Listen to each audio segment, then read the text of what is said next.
I don't like really interviewing people, but I did want to know, how'd you get into theater or seeing Broadway shows and stuff? My aunt, when I was very young, she was rich. She still is rich.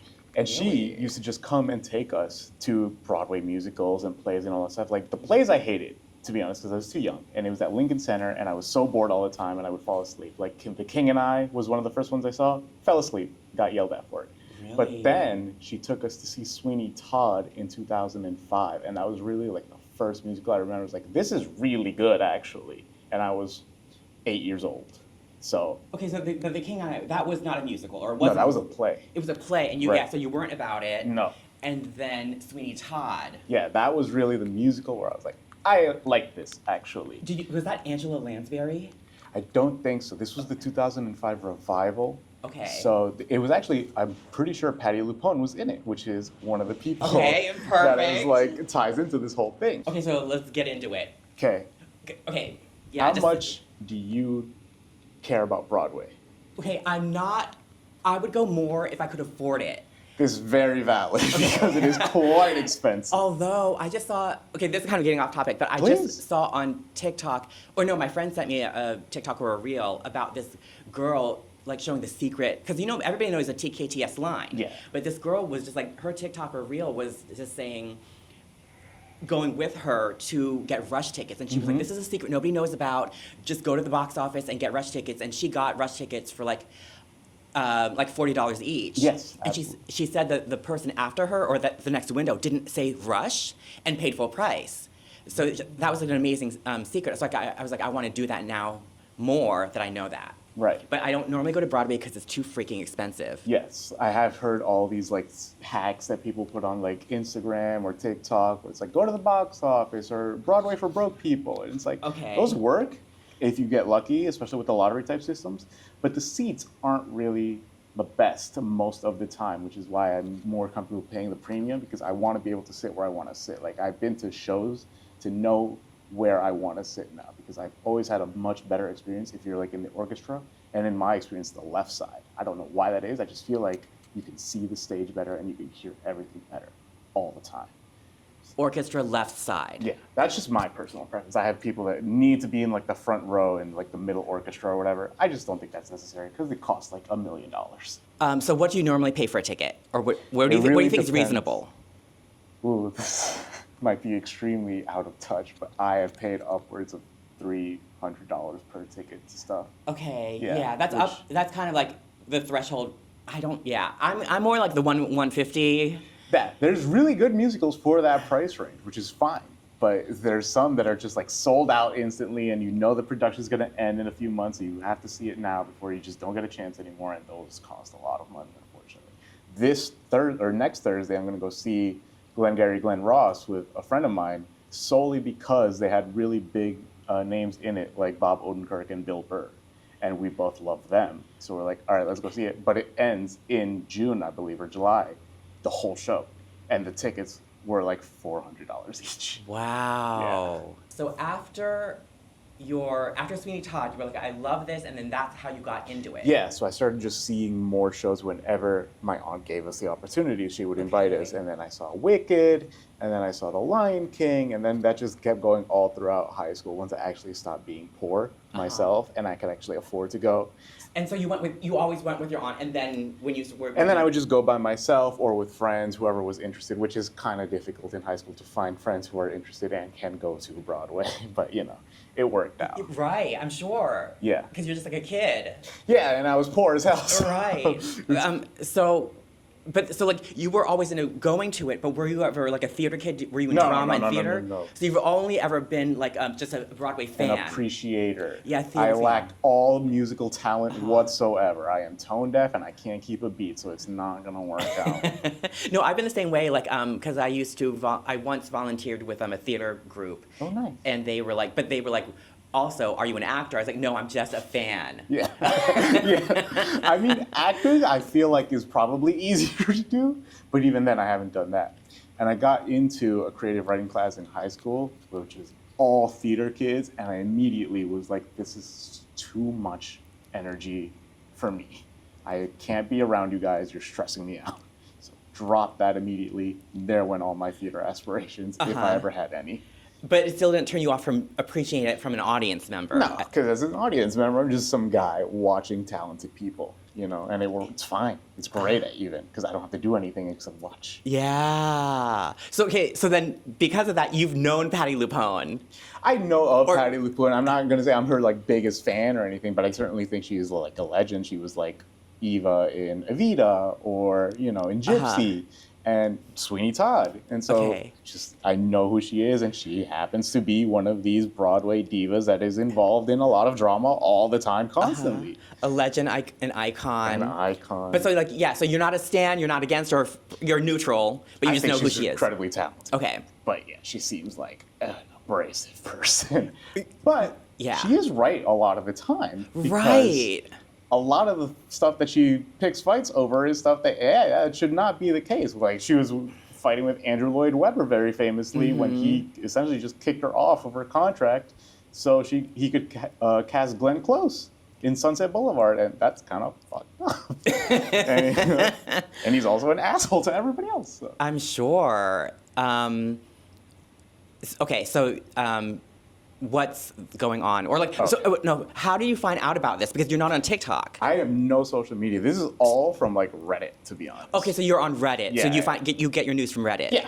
And so I'll look at Reddit for like the Broadway Reddit, for example, to see what new shows are coming in the season or what I should go watch or whatever like that. And, you know, they pick up on the page 6 stuff, which is where we are now. But it's so funny because like when I wanted to come up with topics, you came up with this, and I had just seen it on my TikTok the night before. So like this is so right now going on. So let's get into it. Because all these sites recycle the same stories. Yeah, to be honest. I'm sure that's true. But this main story comes from a recently released profile by Michael Schulman in The New Yorker. Yes. And he is very prolific with his writing. He's written about Jeremy Strong and Meryl Streep and all these other Broadway stars.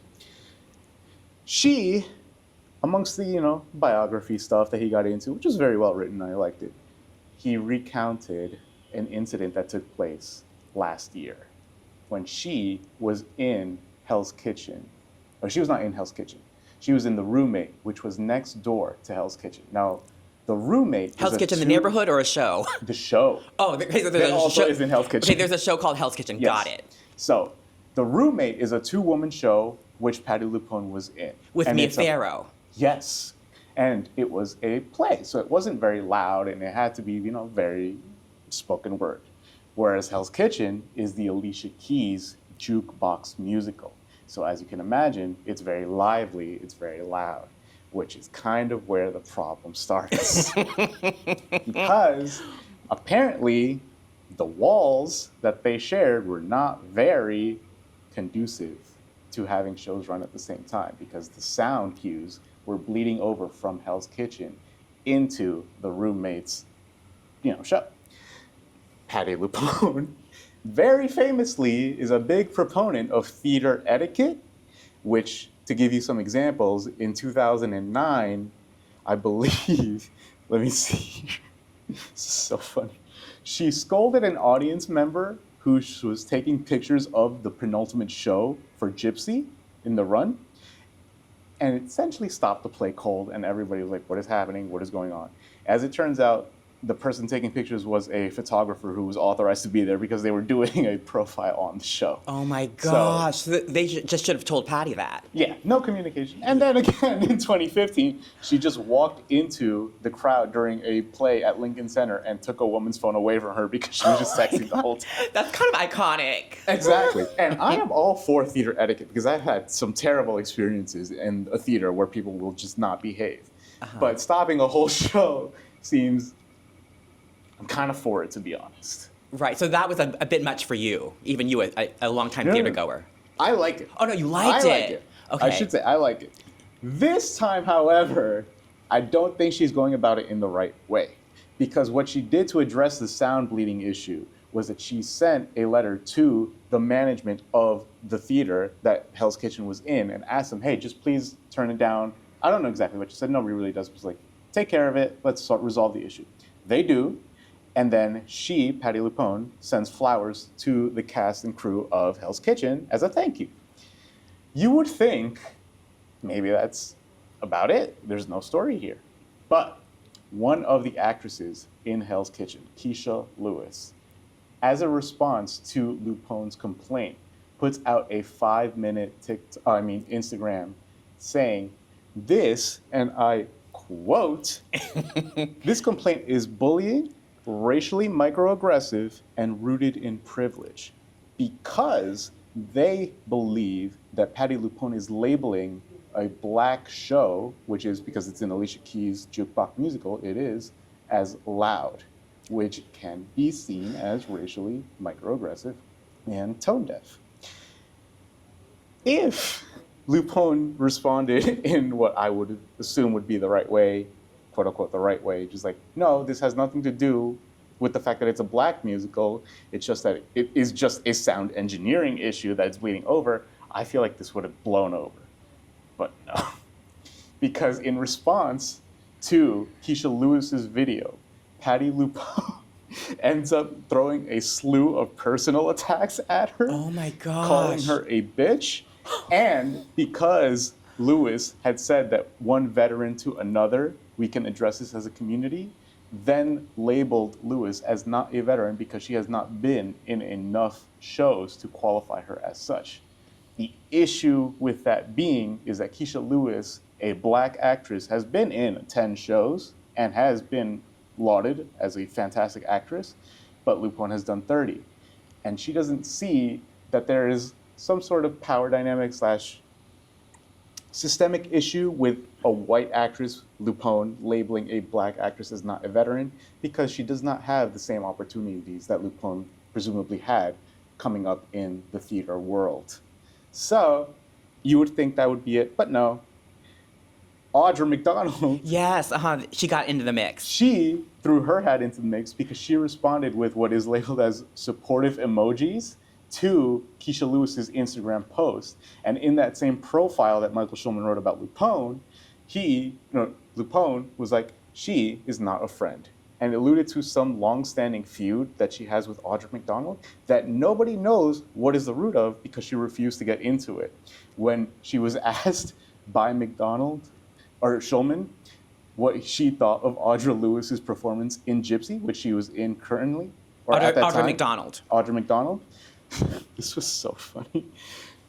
When I asked about what she had thought of McDonald's current production of Gypsy, she stared at me in silence for 15 seconds, then she turned to the window and sighed, "What a beautiful day," which admittedly is hilarious as a response to what you think of somebody's performance.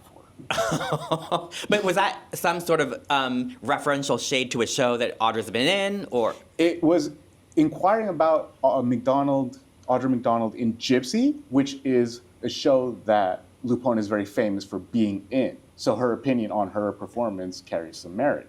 Right. But she just refused to acknowledge it and just sidelined it because apparently she has some long-standing feud that nobody knows right. About. Okay, but I wasn't sure if "Oh, what a beautiful day" or "What a beautiful day" was a lyric or some. No, it's just it was just like sidle. Yeah, change of topic. Exactly. Like not addressing it. Yep. Oh my gosh. So, reactions to all of this happening, because again, this happened in late 2014, and at the time, people were very much on Lupone's side because they only saw it as a sound engineering issue. It should not be that one play can affect another because they're separate productions. It shouldn't be that you can just have audio bleed in. But ever since Lupone has responded with personal attacks earlier this week, a lot of the online discourse has swiftly turned against her because they're like, you know what, the way that you are responding does kind of give credence to the fact that maybe this is like racially microaggressive and insensitive and tone deaf, which it unfortunately does kind of sound like it is, because why would you denigrate Lewis's career if you don't have a problem with anything other than the sound engineer? Okay, but you said 2014?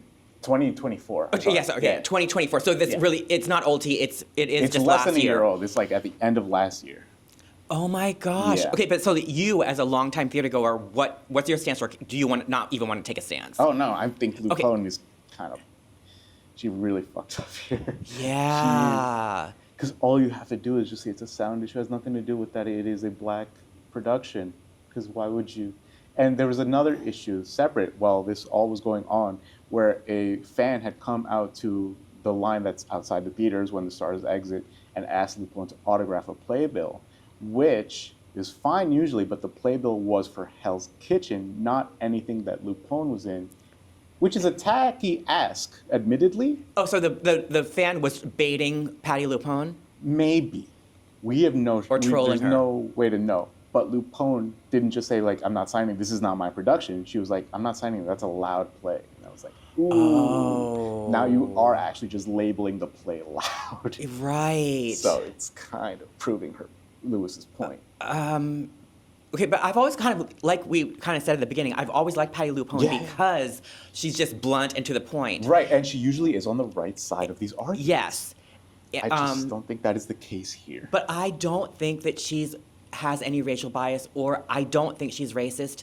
No, I don't either. But like we can both agree, she's handling it wrong because it's making her look bad. Exactly. But I don't believe that she's a bad person. No. I feel like she plays in the bitchy, like blunt person. She's played that character on Pose and other shows. Oh yeah. That's her shtick. Yeah. And like we said, she's right. But this is not helping her cause. But I don't think she's racist. No, but I do think she's being tone deaf. Yeah, tone deaf and insensitive. Right, and because some of the TikToks I saw did bring that up, that like you should laud these like Audra McDonald or Keisha, what was her last name? Keisha Lewis. Lewis, because even though they don't have as many shows under their belt, it's harder for people of color or black theater people to get those roles. So that's actually, she is at Patti's level, or they both are at Patti's level. It's arguable that Audra McDonald is above Patti Lupone's level because she has 6 Tonys to Lupone's 3. I saw that too. Yeah. But but Patti's older and she's been around longer, right? Yes, Patti is the oldest. I think she's in her 70s, and Lewis and Audra must be in their 50s, I would imagine. But I've never seen anything with Audra McDonald. I've only ever heard about her like the last few years. But like, so she's been around, but it's just not as big as Patti. Yeah, not as big as Patti. But Patti has the legacy behind her. Legacy. She's been in the theater since the 70s. And also because there's probably not as many roles for Audra. Precise. She's not as famous. Absolutely, yeah. Which, it's good that she does get her flowers via the Tonys and that they do celebrate her because she is fantastic. She was really good in Hell's Kitchen. It's just, it's unfortunate that she has to have this spat with Patti Lupone. It's so bad. And also like, because you're kind of like tarnishing your legacy. Absolutely. Because I'm like, I love Dolly Parton. I love like unproblematic queens, divas, icons. It's like, I would be so devastated if any like unproblematic celebrity ruined their legacy at the end of their career. Yeah. Oh my God. Oh my gosh.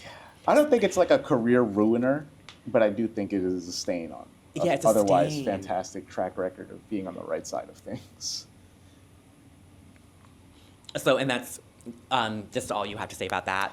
Yeah. Yeah. Until more comes out, But that's all we need to say. Yeah, like Patti needs to be quiet, and she should just say, "I'm sorry," and it's not racial. It's because it's. But that is true because it's a loud. Of course, it's going to be a loud show. Yeah. But the issue just should be about the sound engineering. It shouldn't have to have any racial component whatsoever. But I don't think Lupone is one to apologize either. No, because she's like, I am the legend. Exactly. And in fact, she tried to pull rank here, and it kind of backfired on her. Well, okay. Well, Patti, I hope that you can come out of this and just apologize. You're doing great. Yeah. Okay. Okay, so then normally I want to go back and forth. Yeah. But like, I don't know if you're gonna like any of mine. Okay, so like, please, because you're not on TikTok, but like, do you know anything about? Because what was your other two? Just tell me. The other two was just a basic recap of the AMAs and all the stories and drama from there, and then trying to get a handle on what the hell is happening with Justin Baldoni and Blake Lively's lawsuit, with the most recent thing to come out of that. Okay, great. Because I had the AMAs too, but then I'll let you do that, and then we'll just both have stuff to talk about that. And then I had some other drama that wasn't really Blake or Justin. Go for it. Okay, so well, just like this is AI babies. Have you seen all these AI babies? I've read stories. I've not seen the TikToks, obviously, right. But are we talking about like genetically modified like fetuses? Oh no, just reels and TikToks with AI making babies do audio. Oh, ew. Oh, wait, I have seen this. Right, because some of them are cute. So, like, because I'm just going over what's on my FYP. Right, so, right. Lately, I've just been seeing all these AI babies where they take, and they showed you how to do it. Like, so you'll take some funny audio, and you'll tell ChatGPT or whatever to make, like, a picture of Mariah Carey, but de-age her into a baby. And so it's like Mariah Carey as a baby, and it looks really cute. And then you'll have Barbara Walters de-age into a baby. So it's basically the Barbara Walters Mariah Carey interview, but as babies. And so it's very cute. And she says, I'm quick to check a bitch if she is out of line. Are you the bitch she's singing about? Don't know what she's singing. I didn't know she sang. I thought she rapped or whatever. But then they also have like a couples doing, also de-aging couples and doing skits. But some of the couples, the skit is an adult topic. It like, you know, it has to do with like intimacy, bedroom stuff, or like just like adult topics. And it's like having babies do this. I was like, this is not. That's not. Yeah, not chill at all. And even some people in the comments are like, wrong topic. How this is gross. Don't do this. So, but then some of the they're cute. Some of them are cute, and my FYP was more and more of that. But then suddenly I started seeing less and less of the opposing comments and more just like, oh, this is so cute. I was like, you do know that this topic is so inappropriate for children. Yeah. The images of children to be discussing. So anyway, I hate AI. I used to love AI as an art director and an art person and creative. I loved it. I was playing around with it when it first came out. Now I hate it. I've deleted it from all of my social media because I used to make little AI imagery for my Instagram. I've deleted it all. I'm so against the AI. But so have you heard about the AI babies? Yes, I've heard about it because people are doing the same thing, not with like Beyonce or Barbara Walters, but with like sports talk people. And it's usually as a way to mock them because essentially that's what we think they are. They're just like big babies talking about sports and getting all riled up over like That's nonsense. kind of like funny, yeah. It is funny, but also, is this what you have to do with your time, really? Yeah. And it does surprise me, just off topic, that you, as an art person, had a phase where you loved AI. Because from its inception, or from when I first started to learn about it, the first thing I heard about AI was people complaining that it was stealing art from artists. And then you're going to be used to put them out of work, like in Hollywood, where they're no longer going to need graphics effects people because it's just going to be all AI generated. So I'm glad that you don't like it anymore because I'm also a big anti-AI person. No, and I do want to clarify that even though I was playing around with it because it was like a fun new toy, I was curious about it. I would never put an artist out of work. You know, for our job, it was only just for fun, just for my Instagram. I'm totally on the side of artists, and I would never use it. It was just like to mess around and to see how it worked. But now I'm absolutely like so anti-AI, especially for art. Like, go away, stop it, I don't like it. So at least we're on the same page for that. The other thing was like the whisk dance. Have you heard about the whisk dance? No, what is the whisk dance? Some ballroom dance. We don't need to talk about it because it's really not, it's just like what was on my FYP. And then, well, this is kind of serious, but then Justin Bieber. Oh, okay. Did that tie into one of your AMA? No. Okay, so like I just, because what was on my FYP was Justin Bieber and SZA, because SZA and Kendrick Lamar, are you fans of them? I like Kendrick.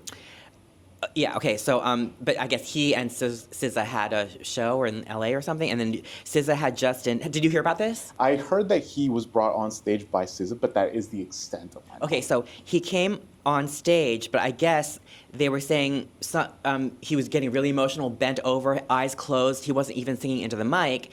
And then people were saying, oh, he's so into it. And the drama or the commentary was all like, this is so disrespectful to his wife Haley because he's clearly having such an intimate moment with SZA, and they really love each other. He kissed her hand. This is so inappropriate. Poor Haley.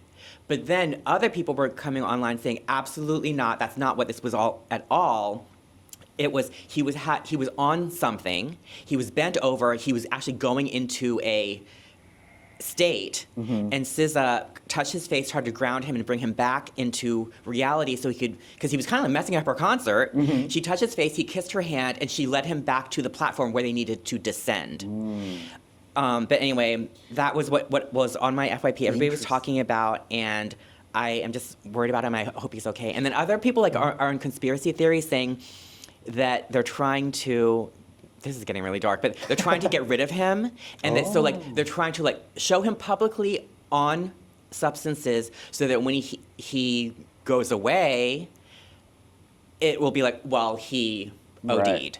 So I was like, I that's have dark. Heard a lot of talk and seen a bunch of appearances where it seems like he's very clearly on something. And I just think that he has some sort of addiction, to be honest, and I don't think it's anything more than that. I mean, he's under a lot of pressure, Right. assuredly, because his wife is always in the news, and usually for bad stuff, sometimes good stuff. And But he was because he came up with Diddy, right? So Diddy's going through it. So then maybe they're trying to get rid of him because he knows too much, and they're trying to get rid of him and say it's an OD. right, I think it's a lot of the fact that he has been under so much scrutiny lately for his appearance, even. Yeah, his I don't know if you appearance. saw last week, people were going crazy because he's balding, and he's like, he's in his 30s, he's a white man, you Yeah. know, it's kind of just the way things That's happen. the progression of life. And then, like, all of last year, where it was like Haley and Selena Gomez going back and forth, and people making all these connections, like, oh, I think Haley's kind of like a stalker, and she just kind of forced her way into Justin Bieber's life, and now they're married. And It's kind of wild. it is wild, because I have seen some videos on it, and it's like, she's just copying everything Selena's doing, and it's kind of crazy. It's crazy. Yeah. And then other people were saying that that Haley wasn't just a crazy stalker, or she was actually a plant. Like, she was planted to, as part of this nefarious plan against Justin. I don't know. It's also crazy. Well, I don't know about that, but Yeah. it seems like everything has worked out incredibly well for Haley, because I don't know, you saw she just sold her like makeup brand or something for like $1 billion. Really? Yeah. Wow. And people were saying, like, you should have divorced that man before you sold this, because, you know, you could have just been better off. Yeah, because Justin's not a billionaire. Yeah, it probably is, but it just seems like the state that he's in right now is not very conducive to their marriage. Nor do I really think that they are, like, super affectionate with each other from Yeah. everything I've seen. And so, like, the talk is that if she divorces him now, he'd get half that $1 billion, because it's like California's a 50-50 state. I'd imagine so. I'm not even sure if they live in California, but any split that's less than 100%, you know, is not the best. But Yeah. Oh my gosh. But all my FYP is so much slop and drama that I was like, I don't want to. I'm here for it. Yeah. You're here for it. You like the drama. Okay, so let's get into it. What? Because you had your next one was. The AMAs. A brief recap. Okay. Because I like award shows generally, as long as they are about music. Like, I don't really care about, like, the Oscars or the Golden Globes or whatever, but I'll watch the Tonys, I'll watch the Grammys. Love those. Okay, so any award show that has to do with music. Right. Now, the AMAs, if you recall, have been on hiatus since about 2020. Yeah. When I believe it was ABC lost the rights to broadcast. So they haven't had a show for a number of years. Last year, they had their, like, 50th anniversary recap, which was, you know, good, but it was just performances. It wasn't like awards or anything like that. So this year, they came back, this time in Vegas. Now, usually the AMAs have historically been hosted in November, but now they're just in March. And it seems like this might not have been the best way to do things, because they have always played second fiddle to the Grammys. You know, in fact, they were created as a competitor to the Grammys in the early 70s, I believe. I don't think after this year's show that they can even call themselves second fiddle anymore, because it seems like it was a little bit of a disaster. It was a train wreck. Yes. Now, the main issue that I've seen is the fact that, how else do you put it, nobody showed up.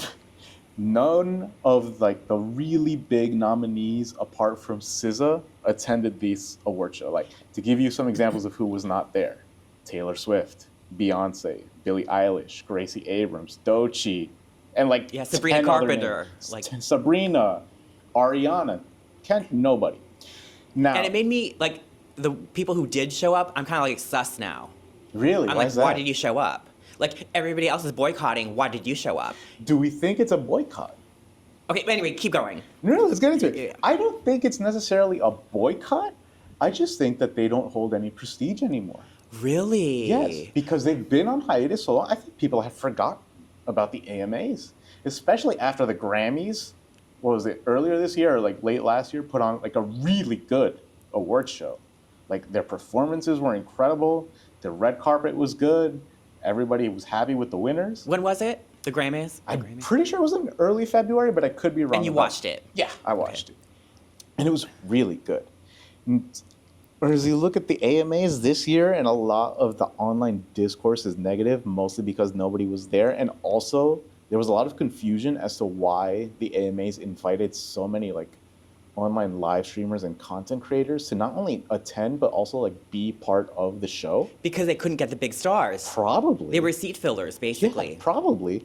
And to have them be a part of the show is crazy to me because they had two people, Alexis Earl and Kai Cenat, who's a live streamer. I'm not sure what Alexis does. I believe she's just like an Instagram influencer. Oh, she's a podcaster. Oh, she's she has a very podcaster. successful podcast, Oh, I okay. think. Interesting. They presented an award, which is like, I've never heard of any other award show having content creators be part of their production. But whatever. They But were- I think that it was a boycott. Well, no, Really? what I was seeing on my TikToks was Taylor led this boycott. And because something about the owner of the billboard is Penske or Penske Entertainment. Yes. But anyway, there's some sort of beef drama that Taylor was like, no, I'm not going, I'm not nominated. And then did you see all the other stuff that like they muted Taylor's applause?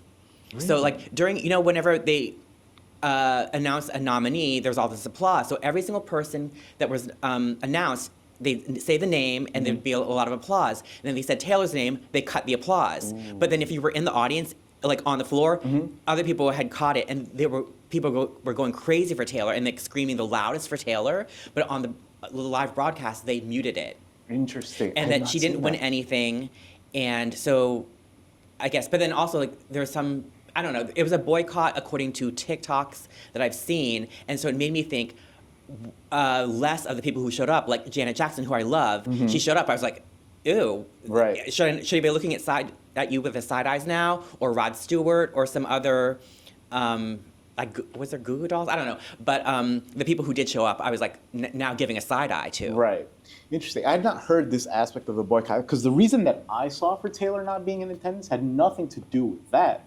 I had heard speculation that the reason that she was not there was because she didn't want to field any red carpet questions from people because of Justin Baldoni and Blake Lively's lawsuit, which she was embroiled in and just recently had a subpoena dropped against her by Baldoni's camp. Right, but then he just dropped. But he just dropped it, allegedly because that she had just given him the information that he wanted, which I don't think is very likely considering her and Lively had been friends before.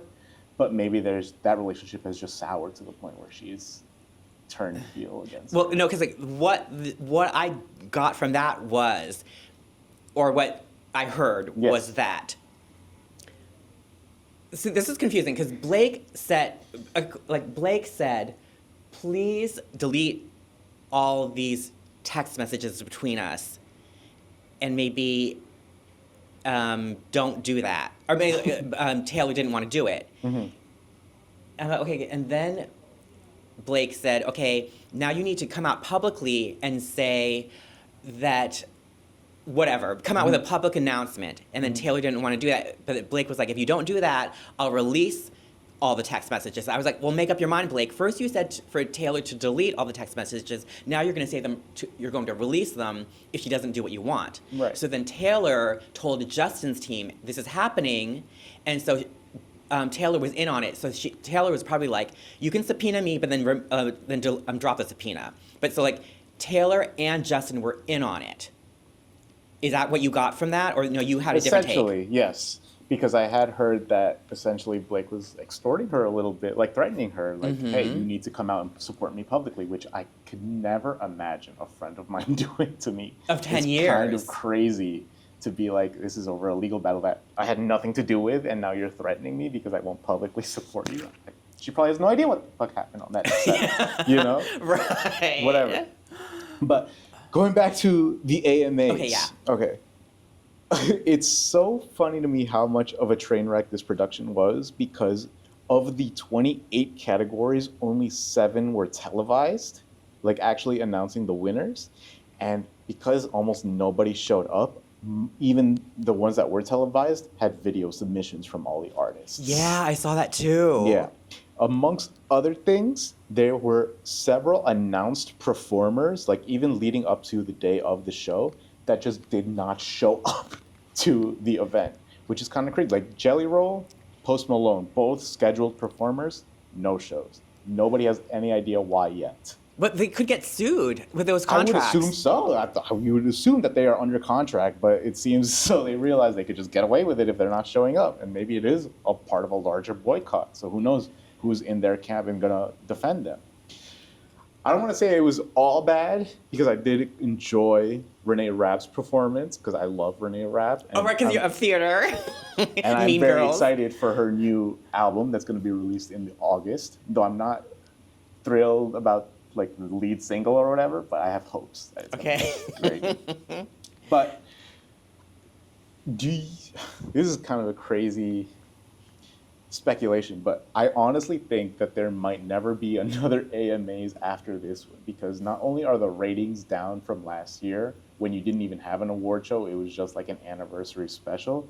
I think, and from what I've seen, the numbers that they even drew might be inflated purely because of Swifties, because everybody was clamoring to see if Taylor was going to finally announce Reputation TV.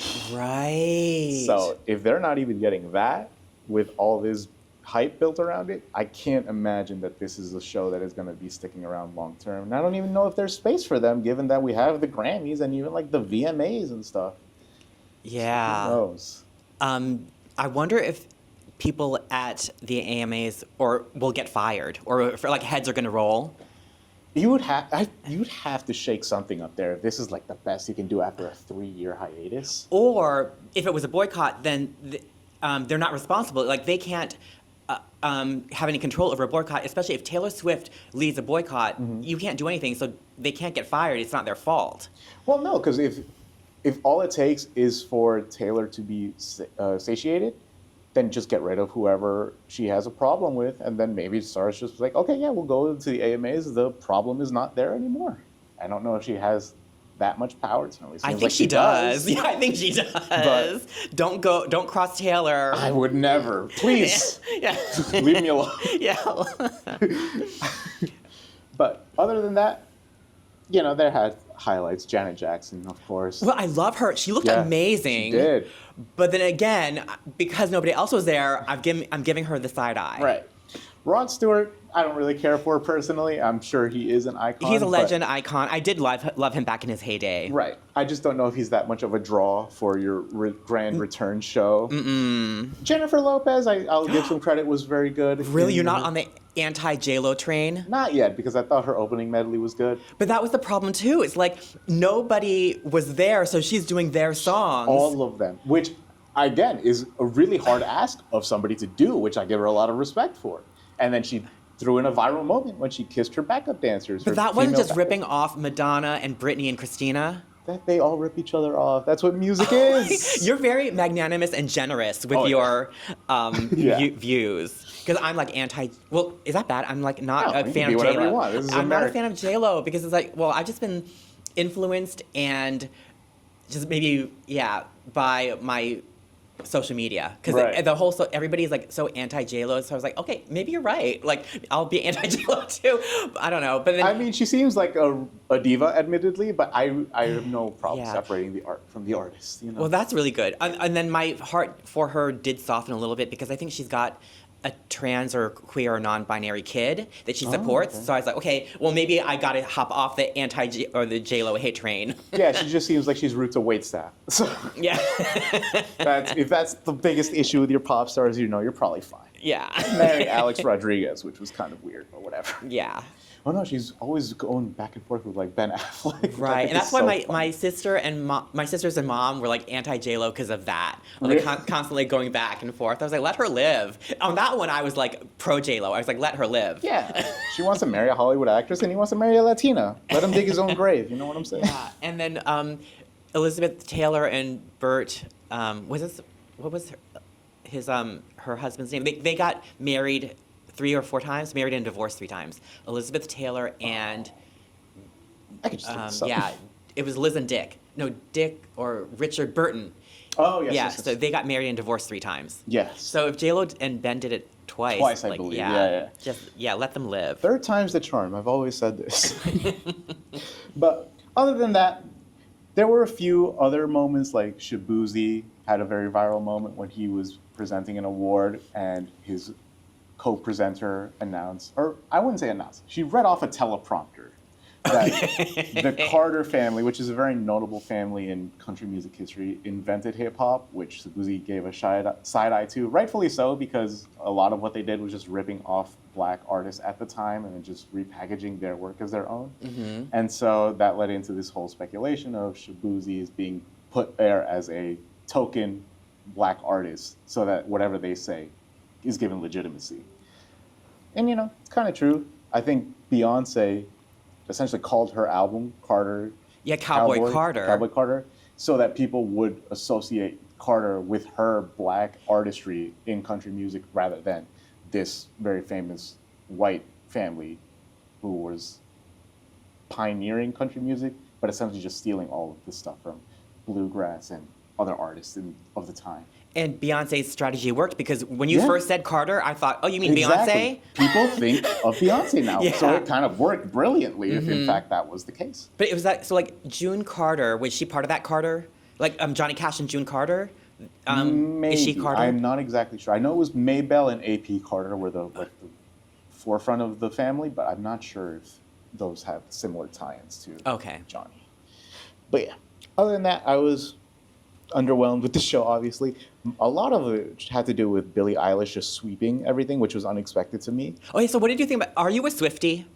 I don't hate Taylor Swift. I just don't resonate with her music. I Okay. think she's a good artist and she deserves her popularity. I've never found myself going back to Taylor Swift songs.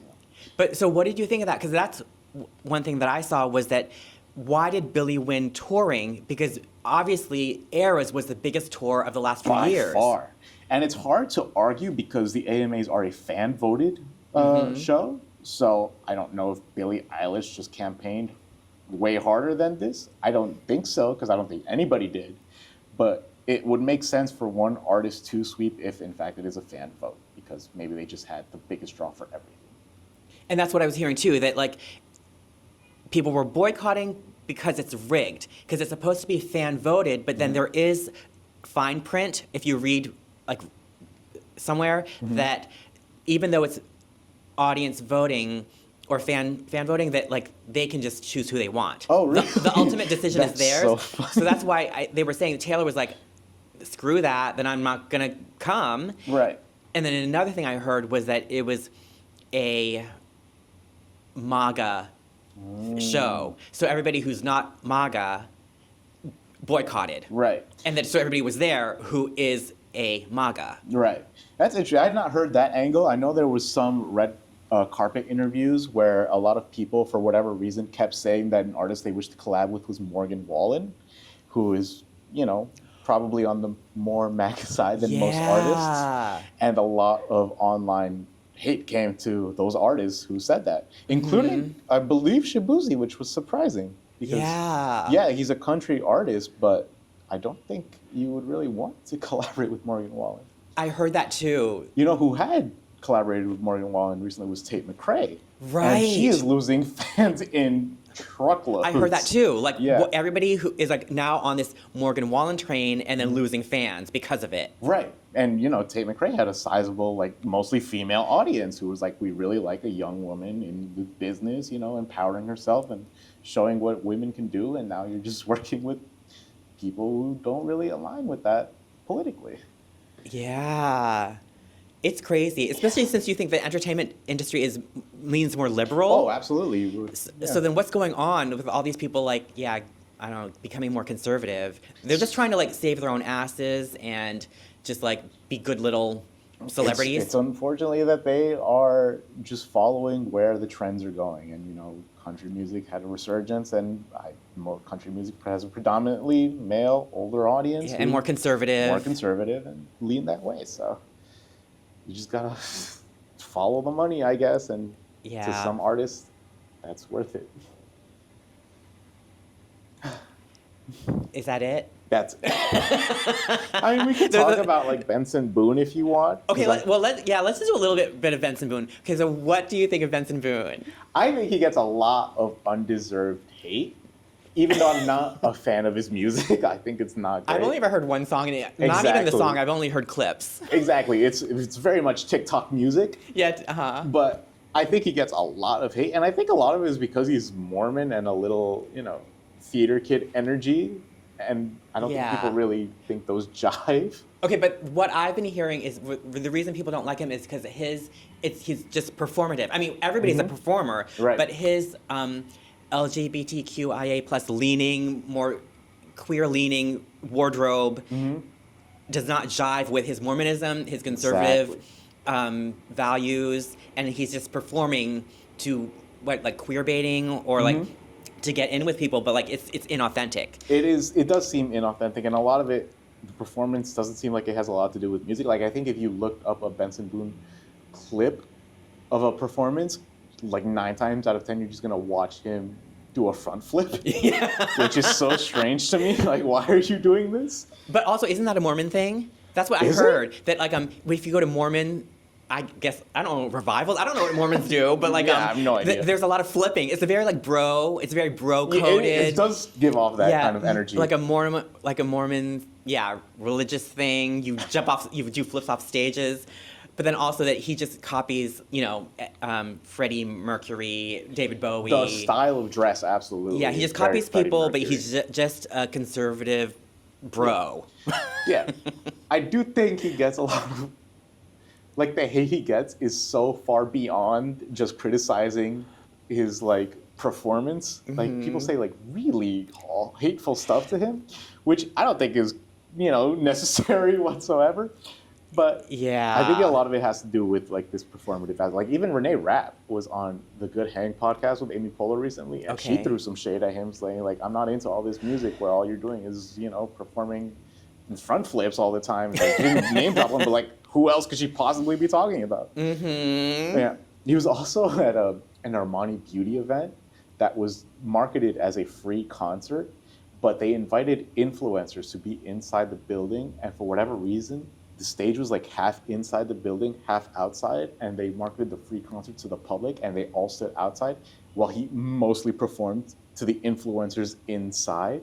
And it was like, why would you blame Benson Boone for this? It's not like he's designed the stage. It's not his fault that he's told, hey, you have to perform on this side because this is where our market is for live streams and all that stuff. Yeah, that's not fair. That's not fair. And I think a lot of the stuff that he gets is unfair, but again, not a huge fan of him anyway, so it's not a big deal to Right. me. It's sad that like when there's a hate train, everybody just jumps on it. Yeah. And then it goes a bit too far, it's a bit much, and then people get unwarranted hate. It's like people don't really get into the nuance of something. Right. They're just like, oh, everybody's like hating this person, let me hate on that person too. It's like try to delve a little deeper and get into the nuance of it. I guess that means we're done.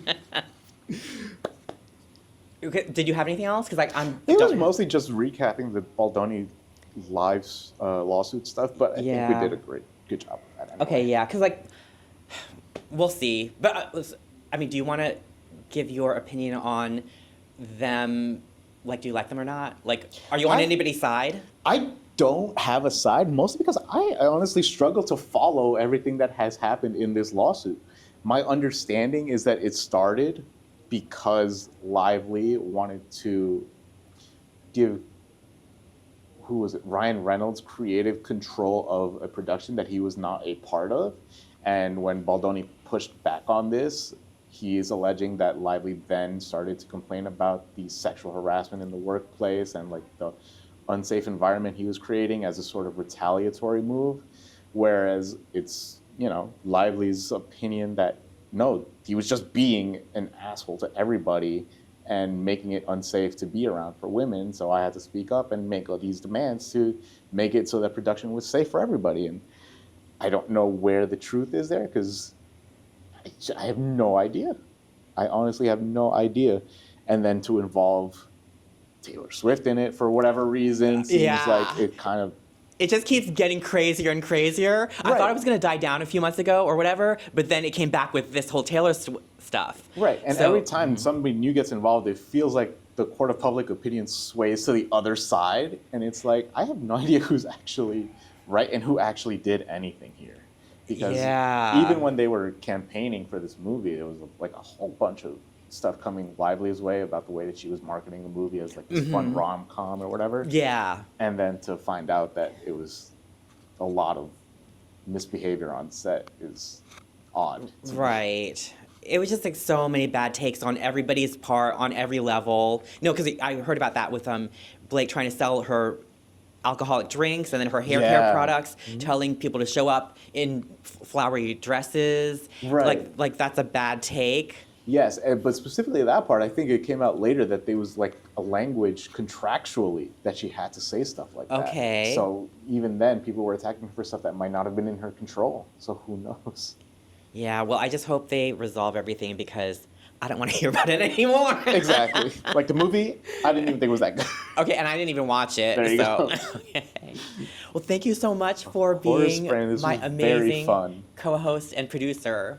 Oh, that's too much credit already. No, thank you. Of course.